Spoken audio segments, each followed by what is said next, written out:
What's up guys, Fahan here. Welcome back to another Ultimate Review. This is the review of the SYM ADX TG400. Huge thanks to Mamoto for borrowing me this bike for the review.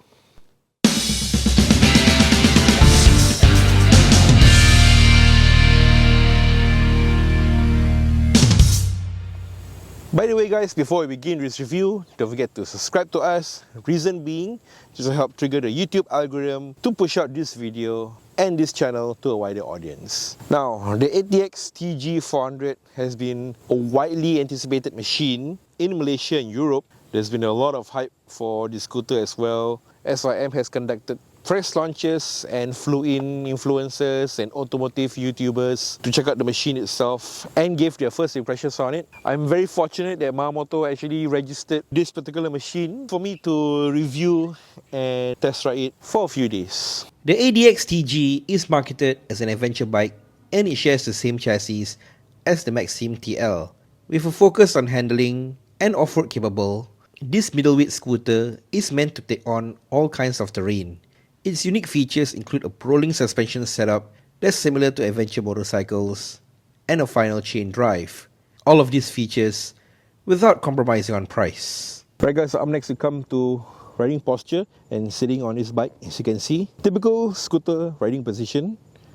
Very comfortable for me. Okay, we got nice wide and good grip of the handlebars over here. Floorboards are also nicely sized for a scooter like this. Very decent. You can position your feet like this, like this, like this. But if you want to stand on the bike itself, you can stand at the edge of the floorboards over here with the ball of your foot. And there's some rubber grips here to facilitate that lah. You can really see on the three lines of the back of the floorboards over here. Personally, I prefer if it has a dedicated footpad instead, as I fear that I may miss the rubber footing on the floorboards as I'm trying to stand on the bike, but it is what it is. Ride height is 79 cm, I'm 165, and as you can see, I'm tiptoeing considerably. This is due to the wide nature of the ADX TG. Weight is 113 kg dry, kind of heavy for a scooter in its class. Comparing it to other scooters such as the 368G is 198 kg, ADV 350 at 186 kg, and the X-Max 300 at 179 kg. But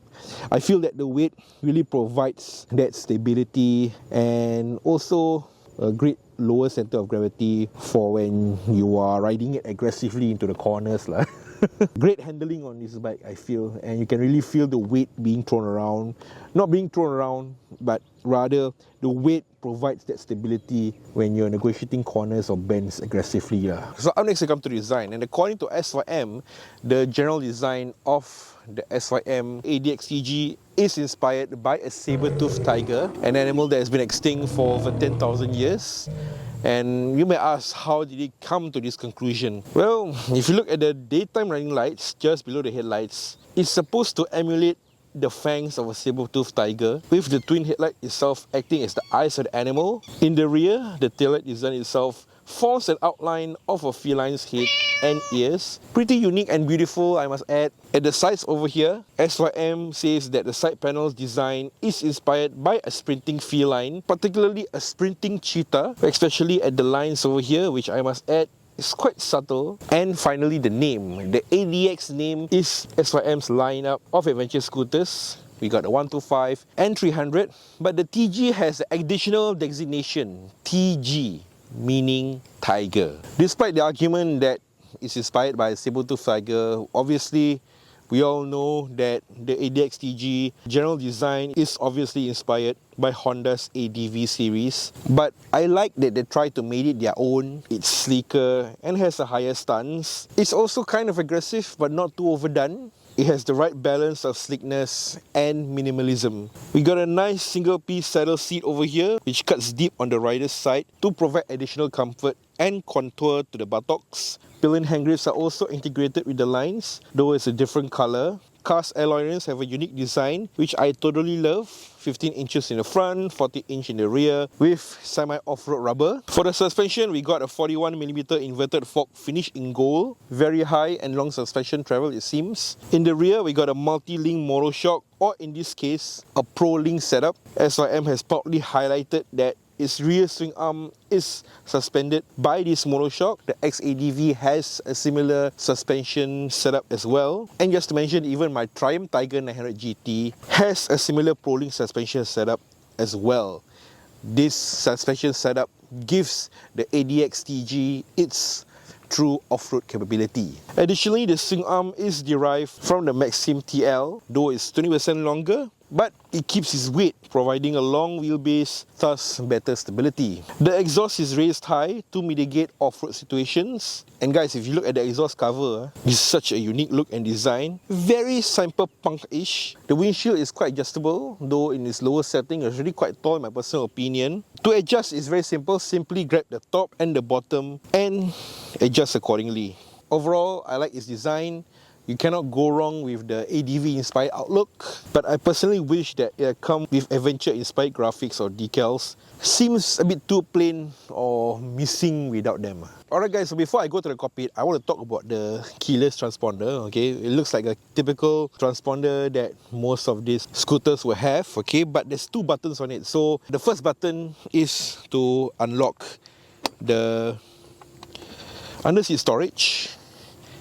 And the second button is the honk button. So in case you park your bike in a sea of motorbikes and it's difficult to spot your bike, you press the second button and you will sound so that you can find your bike in a sea of motorbikes or in a busy parking lot. And another thing hidden in the transponder, which I cannot really show you on this key because apparently it has been removed, there's an emergency key to unlock the seat and access the battery in case you need to do a jump start or change out the battery. Handlebar is a naked handlebar, pretty typical for these sort of ADV scooters. Easy for you to mount accessories, of course. Brake levers are adjustable. Handguards come as standard on the ADX. Instead of an ignition dial, SYM has opted for buttons instead. We got 3 buttons under the storage, fuel cap, and the on-off button. The on-off button is backlit, so it's easily marked out for you when you're in the dark lah. We got a USB-A port for you to charge on the go. So we come to the riding controls. Okay, so to the left over here, we got the passing light, hazards, high beam, low beam, signal indicators, horn. And to the right, we got the kill switch and the starter. So up next is the gauge cluster. And gauge cluster is an LCD display, which I feel is kind of a letdown, but for its price range, it's kind of reasonable, I feel. And SYM is going for simplicity on the ADX-TG. Okay, so turning it on, the display lights up. We got the warning lights to the left and right, and the gauge cluster itself in the center. We got the speedometer at the center, the tachometer below that. To the right of that, we have the temperature gauge and the fuel gauge.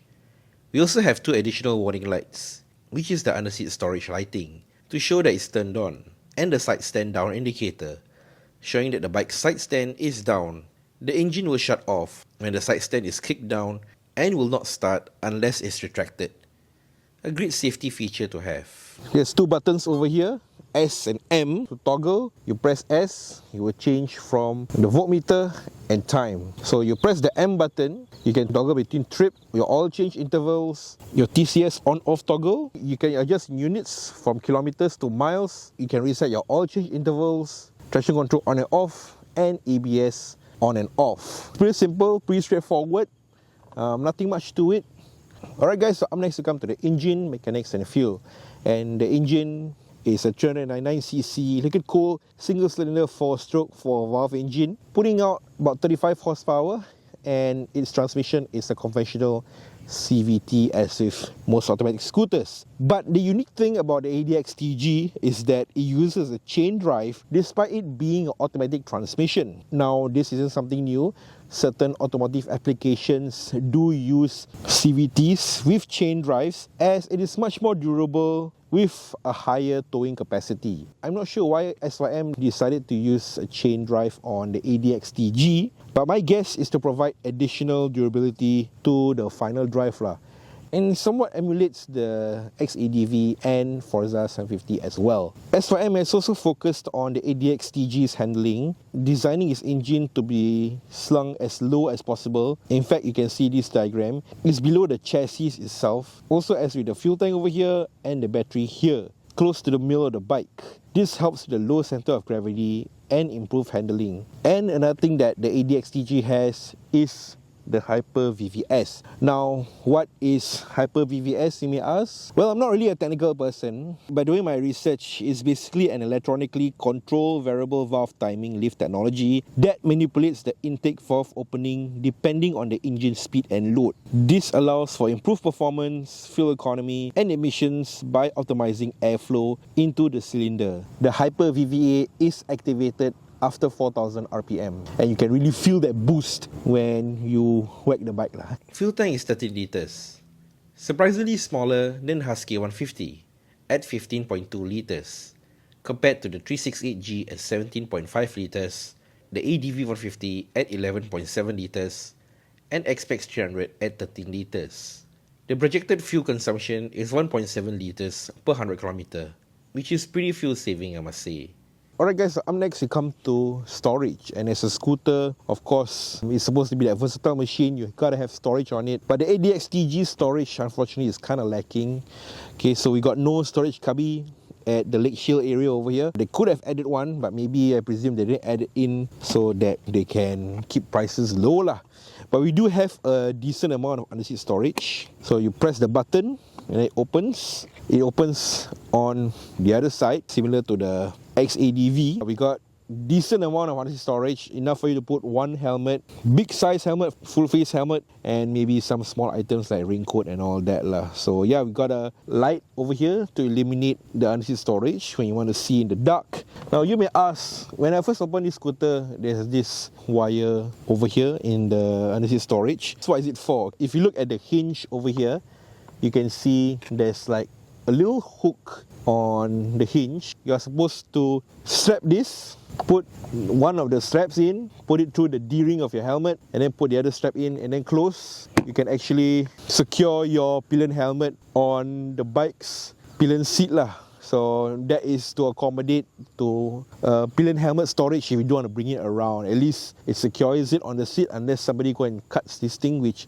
I feel they're going to take some time because it's a metal piece. And yeah, it's pretty interesting that they did this. They didn't really have to do it. I think it's to accommodate to the bike's small underseat storage. So they've added this wire for you to hang your helmet or your pillion's helmet on the seat. Pretty interesting. I think first time I'm seeing it. So up next we come to riding tech. There is some riding tech on the ADX-TG, but it's kind of minimal compared to its competitors. So I'm going to read out for you. We got a keyless transponder, full LED lighting all around, the LCD gauge cluster, USB-A charging port, 2 charge on the go, dual channel ABS by Bosch with 2 rotors, front and rear, and you can toggle this on and off. However, only the rear wheel ABS is disabled. Traction control also by Bosch. Traction control also can be turned off lah. And also the ProLink rear suspension, which gives the ADX-TG its off-road capability. Alright guys, so horn check for the S5M ADX-TG 400. I have to say that's a nice sounding horn, quite loud. Alright guys, so up next we come to colours, and for some reason when I research on this bike, there's no official names for the colours. Even on the website, it's a name. I simply address this as grey, black and white. What I got here is the black colour version. Up next we come to price. So according to Mamoto, the official distributor for S5M in Singapore, machine price is 14,500. Comes with 1 year warranty, unlimited mileage. Slightly cheaper than the ADV 350, which is priced at $17,520 machine price. In Malaysia, the estimated machine price is 29,888. Welcome back to the city of Madini, and of course it's time for the riding review of the S5M ADX-TG 400. I've had like close to a week with the bike, and I have to say that it's very phenomenal. Feels very much like an XADV. Feels like I'm riding a motorcycle. Doesn't feel like I'm riding a scooter at all. There is the alarm, by the way, because when you move the bike, apparently it beeps. There are a few things that kind of bother me lah as I'm riding the bike. Just the little things. When I'm sitting on it, when I'm mounting on it, when you're trying to retract from the side stand, right? The side stand is placed further back from the bike. So if you're first time riding it, it feels surprising lah, because you need to feel for the side stand, and it's all the way at the back over here. It's really something you need to get used to, because I've ridden a lot of bikes in the side stand. Normally it's near where the feet is, but this is really at my heel, so I'm using my heel most of the time to retract and mount the side stand. Bike's weight is really heavy, feels like a solid machine, but when you're riding it, when you're negotiating corners and bends, it has that stability lah.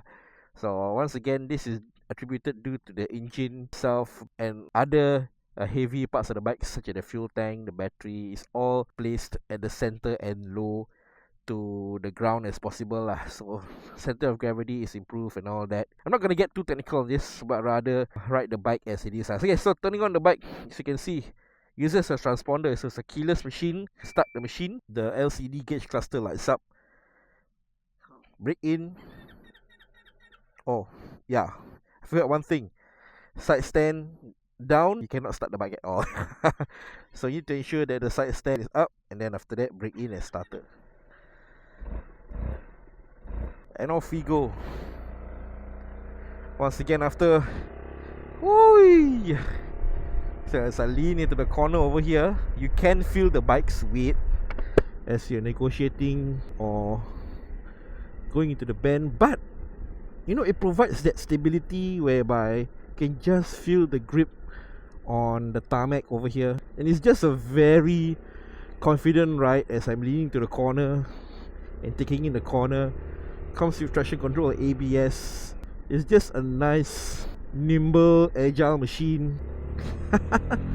Woo, and at a twist of a throttle, the VVS activates. The acceleration is really something.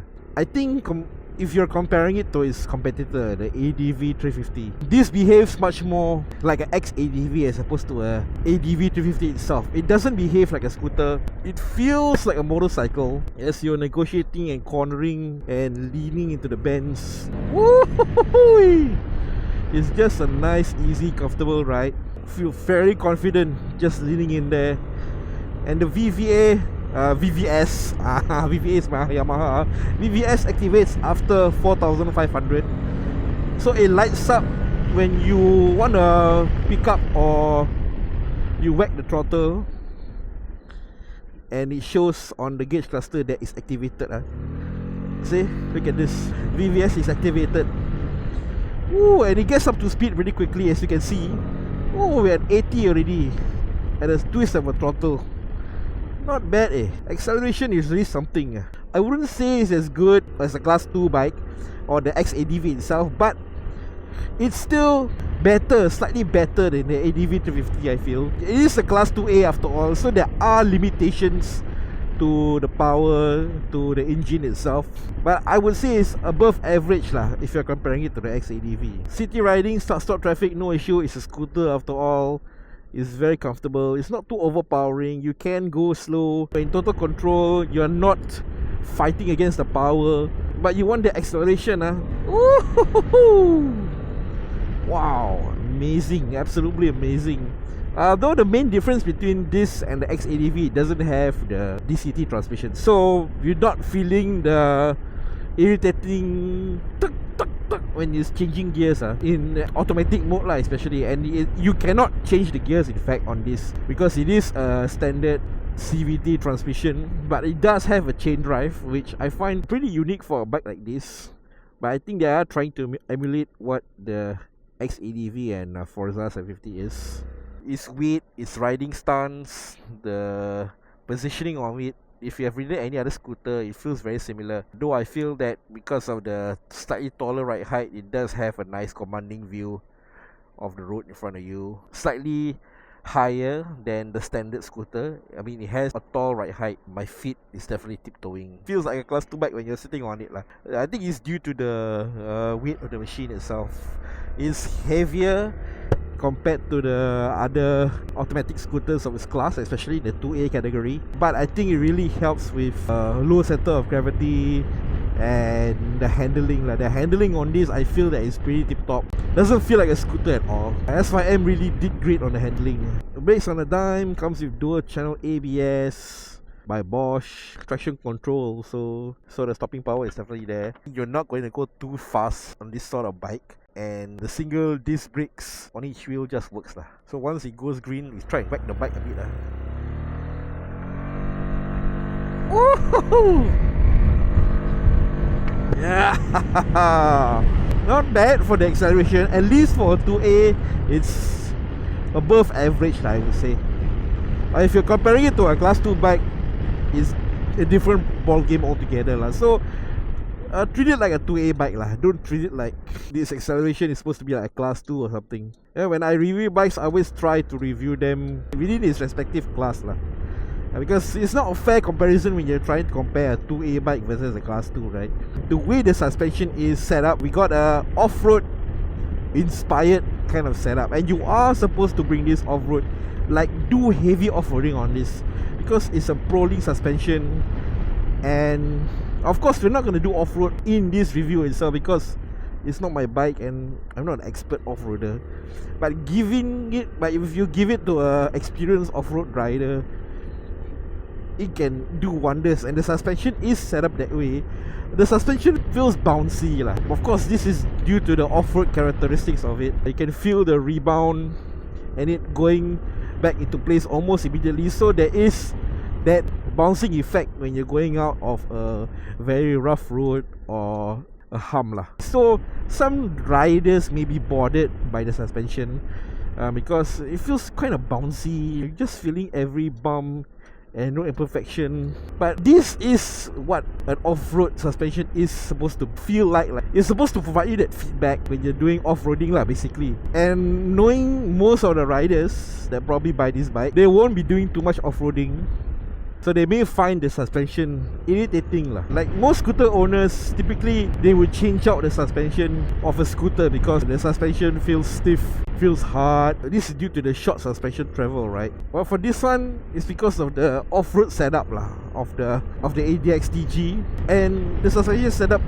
is similar to the XADV, in which is a scooter you're supposed to go off-road with as well. And of course, most SADV owners, they don't even go off-road in the first place. I feel that with this sort of suspension setup, it's going to be underutilized for maybe the Singaporean market. Malaysian market, I'm not sure, given that Malaysia has big space for off-road activities, right?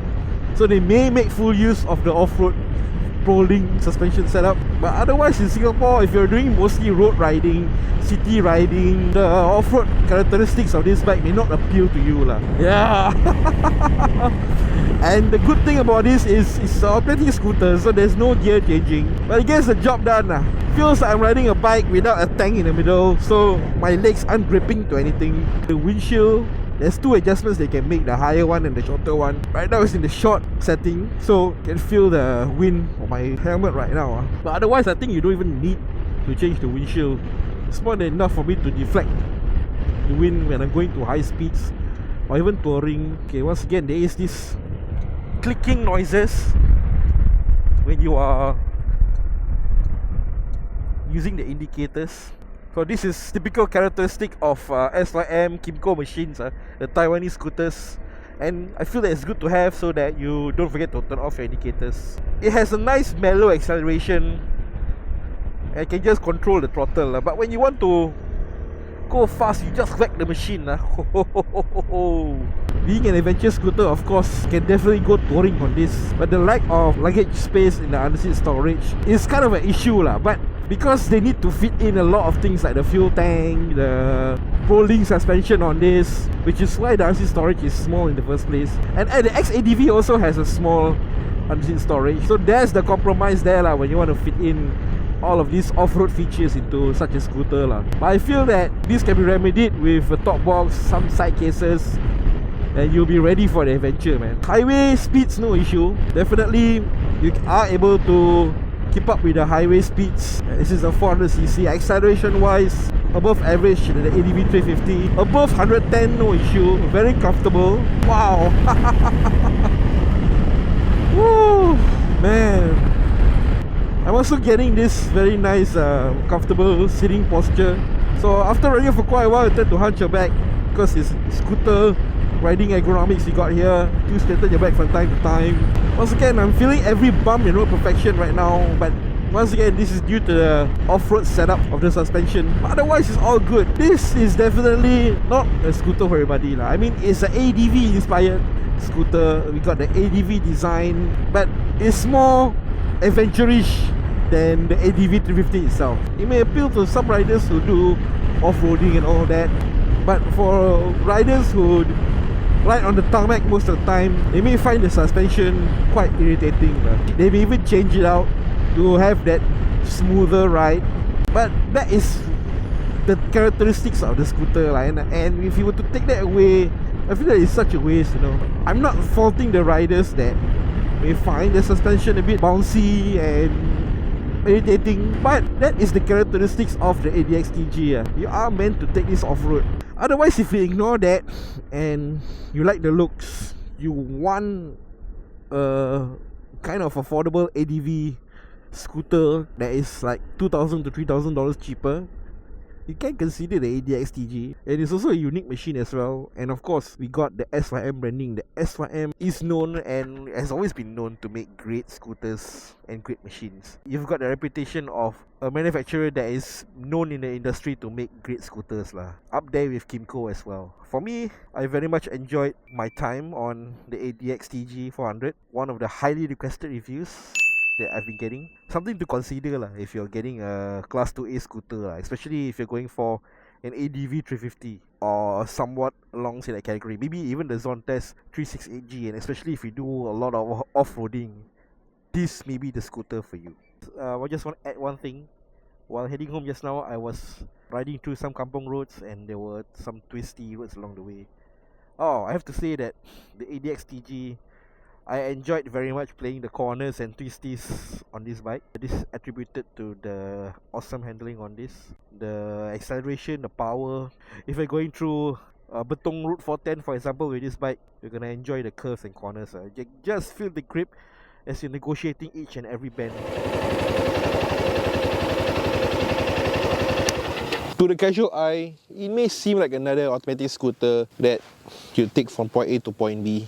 But with the great handling, the suspension setup and performance, it's more than just a regular scooter. It's a dual sport bike that's masquerading to be a scooter. Great performance, grunty sound and acceleration, all packaged into this aggressive looking machine that's inspired by a prehistoric cat.